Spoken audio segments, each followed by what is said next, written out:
Hello, I'm Kads, and welcome to today's video. The portal is alight, but it is a little bit different than usual. We are going to be pulling some shards. There is a summon rush going on for the Armon's fusion, but there's also the possibility of the sacred Pogo going on right now. Now, unfortunately for myself, my mercy has been reset to 0 as of last time, or the last shard on 2x ancient or 2x sacreds last weekend, and so we are basically at the mercy of RNGesus whether or not we will get to the Pogo in 6 sacreds. Most likely not, but you never know. It could happen. Today could be a very lucky day. As I mentioned, our goal for the day is to get the fragments in the summon rush for the fusion going on right now, and it is actually at 3150. I predicted that it was going to be at 4100, so I was a bit too pessimistic, shall we say. So I know a lot of people are saying that this is a high amount of shards, which I guess 6 sacred is on the high end, but in terms of a summon rush, typically speaking, you'd have one node at like 2150, maybe 2250 in this case, and then you'd have an upper node that's at least 3500, if not more. The worst we've seen is like the 4925, so it could be up to like 9-10 sacreds in the past. So having it be 6, it's in the middle of where they usually are, and from my experience, at least what people have said over the years, is that they typically in a summon rush they opt to go for the higher milestone anyways, because it allows you to skip some of the events of the fusions. Obviously that's not the case because this is hybrid style, so you're gonna have to do basically everything. I guess in this case you do have the hero's path, which is a little bit of a bonus, but I digress. So I think it's in the middle. I think it's approachable. It's 6 sacreds. But also, I think people forget that if you have mystery shards, it's 1 point per mystery shard. It is painful, I do admit, it is very, very painful. But if you only had 4 sacreds, you could pull 1,000 mystery shards, and you're going to get those just from farming campaign like you normally do. You can just pull 1,000 mystery shards and 4 sacreds, and you could still get out to the 3,000 points. Add in the 150 as well on top of that.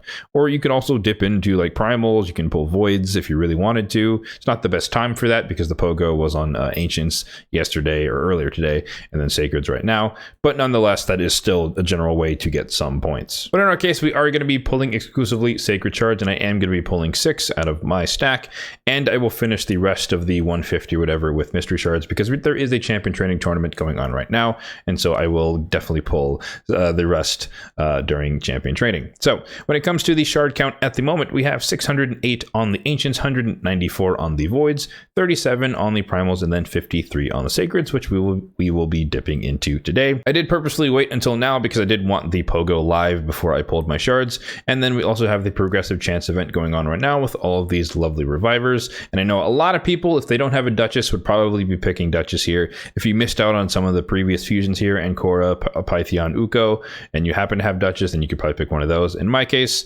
I don't have Elva, and so she's my most wanted, I think, because I think in more terms of what's beneficial mostly for PvE, and she fits in very, very well in like a protection set for like a Nightmare Hydra team for me with the Veils and the Cleanse to replace Pythion, because I don't really need the AoE revive.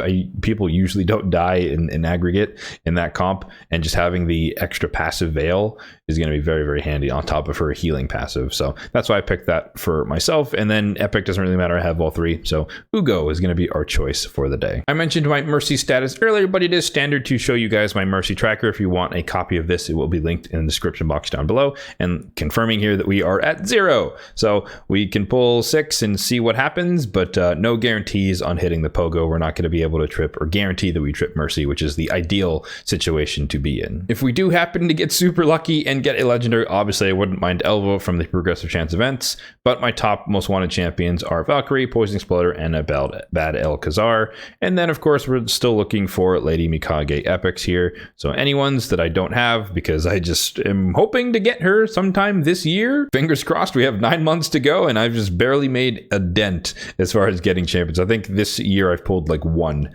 or I've pulled 1 champion since she's come out that actually feeds into the fusion, so we're not looking so hot there, but hopefully today could be the day to change that. All right, so let's get into the pulls. We've got some space, we've got some cash, and hopefully we've got some pretty decent, let's say above average luck today, because we're going to need it if we want a legendary in 6 sacreds. Taragi, the frog, a very, very solid ally protection champion, really good for Demon Lord Clan Boss. I still use him in my traditional team, but he also does underrated A2 here that can be a pretty reliable provoke if you set up a bunch of debuffs on the enemy team, like an AoE set of poisons, and he's basically guaranteed 100% chance to land a provoke. So really good for like secret rooms and whatnot. Decreased attack on the A1.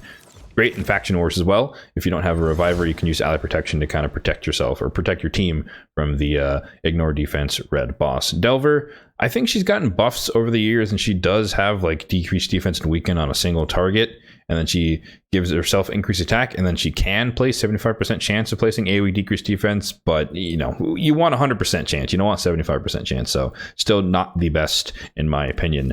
Sacred number 3, let's keep it going here. Who do we get? Legend, ooh, okay, oh no, it's another Mishinaki, that's my 3rd one, but we did hit the gold luck here, and Cupidus. Okay, I don't know how to react. I mean, the 3rd dupe is always like the hard one, because there's not much you can really do with the 3rd dupe unless you get a 4th one for Faction Guardians. But Cupidus is new. I don't have Venus, but that is, you know what? I have to acknowledge that this is above and beyond what I expected. 3 sacreds in, 0 a non and 2x hitting the legendary here is immaculate. So rip on the Elva though, I guess. But Mishinaki, one of the best, if not the best Hydra champion DPS in the game. AoE Hex with a buff strip, AoE decreased defense and decreased attack, and then a burn on the A1, which synergizes beautifully with his passive, where as long as you attack an enemy under Hex, he has a 50-50 shot of running in there and hitting them with the A1, but also a chance, again, of applying HP burn, so he can be effective AoE HP burn depending on your composition. And then Cupidus is pretty well known in the arena for the Cupidus Venus, super slow stone skin, always counterattacks when he's on the team, and he can just slowly chunk down your team if you're just not paying attention or if you don't deal with him properly. But he does honestly hit very hard. AoE on the A1, of course. This ability hits pretty hard too. AoE HP burn, 100% chance, and this ability hits really hard on a single target, increased attack on himself, and then attacks one enemy, and if he kills them, then he places HP burn on all enemies, and it cannot be resisted. Well, you can color me surprised. I honestly did not think that was going to happen today. I mentioned it as a possibility, but the odds are so low that I honestly did not expect that to happen. But nonetheless, hey, we got lucky. RNGesus blessed us. They're not the most useful champions relative to my account, but nonetheless, we did proc the legendary and get the double. So the event is over, but we have to carry on because we still need to open 3 more sacreds here to get the fragments. So sacred number 4 is going to be Vala. Relatively underwhelming champion, but she does have a cool passive where she receives a lot less damage while under a shield, which she does place in her kit, and then she has AoE decreased defense, but it's not 100% chance. Once again, you kind of want 100% chance if you want it to be reliable, so she's not reliable, so not the best in that regard. Number 5, I think I'm counting these right. I think this is number 5. Can we get another legendary? No, that'd be too greedy. Ambassador Lethalin, who is one of the champions who can place taunt on an ally, including himself, and so he can be useful in like Shogun's Grove or something like that if you want to run some sort of taunt comp. Other than that, I don't think he has much usage. I guess decrease the duration of random debuffs on all allies, so I guess it's a mini cleanse if the duration is short enough. I don't know what else he really does. I guess the decreased crit rate is pretty nice for Phantom Shogun's Grove as well. Last sacred here, number 6. This should get us all the way at another legend. Okay, wow. 3 misses on Elva though, unfortunately, but another legendary for the day. This is the luckiest non-2x sacreds I've ever had. Where was this luck during 2x sacreds? Anyway, okay, I digress. But Septimus, unfortunately, he has been super power crept by the likes of Newt and Akrizi and all the other enemy max HP champions who do it on an AoE and or do it multiple times in a single hit. So he kind of needs to be buffed to really join the group. I think he still has like the highest multiplier across all the enemy max HP champions, but this needs to at least be a double hit and maybe like on a 3-turn cooldown. Maybe that's a little bit too greedy, but it would be Newt-esque if he had it less hits but on a faster cooldown, so he would just work even better. He only has 2 abilities, so like a reflex set on him, maybe every 2 turns you can do a double hit, enemy max HP hit.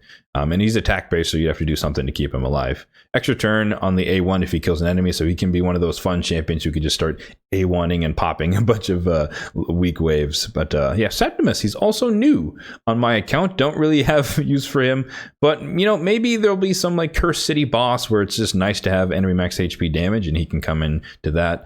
And so yeah, we'll see how that goes. We might as well check on the summon rush here if these packs will go away, just to make sure we didn't overshoot. Nope, we should be at 3,000. So yeah, you can see that we have 100 to go. So I just have 100 mysteries to pull in order to get all the way out to the fragments, which again I will do from champion training. So yeah, wow, that's what a day. I'm honestly shocked. And like I said, we got 2 new champions on the account. Cupidus there. I don't like having red dots. I don't know how people sidebar here. I don't know how people deal with the fact that they have a bunch of red dots on their index. I try to get rid of them as soon as possible. But yeah, Septimus and Cupidus are brand new on the account. And then Mishinaki is unfortunately the 3rd dupe, which you hate to see. But now it's like, well, if I get a 4th one, then we're in really good shape for Faction Guardians. Or dare we say Empower Mishinaki, #1. I doubt I would do that. But nonetheless, there we go. 3 new legendaries on the account, non-2x rates. And clearly the lesson here is that I should be pulling on non-2x's a lot more often. Just kidding. That's not how this works. We just happen to get super, super lucky today. But yeah, that's going to do it for today's video, guys. Let me know in the comment section down below what you guys were able to pull from your shards, either in the ancient side of the Pogo or the sacred side of the Pogo. As always, if you enjoyed the video, then be sure to hit that like and subscribe button down below for more content just like this one in the future. Thanks for watching and have a good one.